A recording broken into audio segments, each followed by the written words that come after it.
ഇവിടെ എന്തൊക്കെ പറഞ്ഞാലും ഈ സമ്മർദ്ദങ്ങളൊക്കെ ഉണ്ടെങ്കിലും തങ്ങളുടെ വംശഹത്യാ പദ്ധതി, പലസ്തീനികൾക്കെതിരായിട്ടുള്ള തങ്ങളുടെ ക്രൂരമായിട്ടുള്ള ഈ ആക്രമണ പദ്ധതി, ഇതിൽ നിന്ന് ഇസ്രായേൽ പൊടുന്നനെ പുറകോട്ട് പോകുമെന്ന് നമുക്ക് ഈ ഘട്ടത്തിൽ പറയുക എളുപ്പമല്ല. പ്രധാനമായിട്ടും അമേരിക്ക നൽകിക്കൊണ്ടിരിക്കുന്ന പൂർണ്ണമായിട്ടുള്ള കലവറയില്ലാത്തൊരു പിന്തുണയുണ്ട്. നയതന്ത്ര തലത്തിലും സൈനിക തലത്തിലും സാമ്പത്തിക തലത്തിലും എല്ലാ നിലക്കും അമേരിക്ക നൽകുന്ന ഒരു പിന്തുണയുടെ ബലത്തിലാണ് ഇപ്പോൾ ഇസ്രായേൽ പ്രധാനമന്ത്രി നെതന്യാഹുവിൻ്റെയും സൈനിക നേതൃത്വത്തിൻ്റെയും നേതൃത്വത്തിൽ ഈ ഒരു ആക്രമണ പദ്ധതി തുടരുന്നു. ഇപ്പോൾ ഗസ സിറ്റിയിൽ തന്നെ നോക്കൂ, അവിടെ നിന്ന് എല്ലാ മനുഷ്യരോടും പുറത്തു പോകണം. പിന്നെ ഇനി ആരെങ്കിലും അവിടെ അവശേഷിക്കുന്നുണ്ടെങ്കിൽ അവരെ തീവ്രവാദികളായിട്ടും അവരെ പിന്തുണയ്ക്കുന്നവരായും തങ്ങൾ കണക്ക് കൂട്ടും.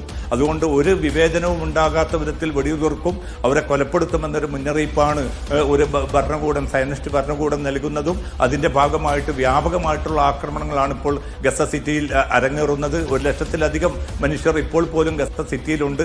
ഈ പുറത്തുപോയ മനുഷ്യർക്കും ആ ഒരു തീരദേശ റോഡുകളിലും മറ്റും അവർ പിന്നെ ഒരു സൗകര്യവുമില്ലാതെ പിന്നെ അവർ ചെലവിടേണ്ട ഒരു ഏറ്റവും അഭിശപ്തമായിട്ടുള്ള ഹൃദയ വ്യതയോടുകൂടിയല്ലാതെ ആ ചിത്രങ്ങൾ നമുക്ക് കാണാൻ സാധ്യമല്ല. ഇതൊക്കെ തുടരുന്നൊരു ഘട്ടത്തിൽ പോലും ഹമാസിനോട് ഇപ്പോൾ ട്രംപ് മുന്നോട്ട് വെച്ച ആ ഒരു 20 ദിന പദ്ധതി അംഗീകരിക്കണം എന്ന ഒരു താക്കീതാണ് മിക്ക രാജ്യങ്ങളും നൽകിക്കൊണ്ടിരിക്കുന്നത്. ഇതിൽ ഇപ്പോൾ ഏറ്റവും പ്രധാനമായിട്ട് മധ്യസ്ഥ രാജ്യമായിട്ടുള്ള ഈജിപ്ത് പോലും അല്പം മുമ്പ് ഹമാസിനോട് ആവശ്യപ്പെട്ടു, എന്ത് വില കൊടുത്തിട്ടും ഈ കരാർ നിങ്ങൾ അംഗീകരിക്കണം, അതല്ലാതെ ഈ പ്രശ്നം പരിഹരിക്കാൻ മറ്റൊരു മാർഗമില്ല എന്ന് പറയുമ്പോൾ അതേ ഒരു പ്രശ്നപരിഹാരം വളരെ അത്യാവശ്യമാണ്. നമുക്കറിയാം, നസർ ഈ സൂചിപ്പിച്ചതുപോലെ തന്നെ 2 ദിവസം മുമ്പാണ് ഇങ്ങനെ ഒരു 20 ദിന പദ്ധതി US മുന്നോട്ട് വെക്കുന്നത്. ഒപ്പം തന്നെ ഒരു 4 ദിവസത്തെ സമയം കൂടി ഹമാസിന് ട്രംപ് അനുവദിച്ചു നൽകുന്ന കാഴ്ചകളൊക്കെ നമ്മൾ കണ്ടിട്ടുണ്ടായിരുന്നു.